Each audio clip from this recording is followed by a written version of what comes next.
The gladiator arena in ancient Rome was extremely brutal, but not always in the way movies show it. Most fights happened in the Colosseum in Rome. It was also called the Flavian Amphitheater. Thousands of people came to watch men fight, bleed, and sometimes die. How cruel was it really? Gladiators were usually slaves or prisoners. Many fighters were enslaved people, prisoners of war, or criminals. Some volunteered because they were poor and wanted fame or money. But once inside, they had almost no freedom. They trained to kill gladiators trained in special schools called ludus. They learned different fighting styles.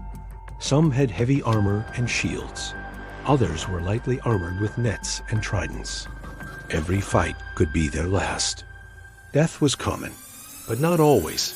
Movies make it seem like every fight ended in death. That's not true. Gladiators were expensive to train. Owners didn't want them killed too easily. Still, many did die, especially in large public events or when the crowd demanded blood.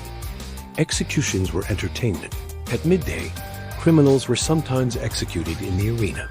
Some were forced to fight wild animals, lions, tigers, bears. These events were called venations. It was public death as spectacle. The crowd decided fate.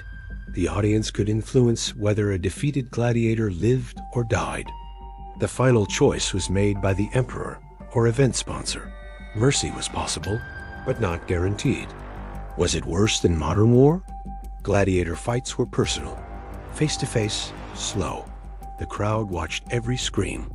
It was violence turned into sport. Modern war kills more people, but the arena was cruelty made into entertainment. That is what makes it especially dark. A shocking fact, some emperors, like Commodus, even entered the arena themselves. He fought gladiators for show, though usually against weaker opponents. It showed how powerful and theatrical Rome had become. In the end, the arena reflected Roman society, strong, disciplined, but also deeply brutal.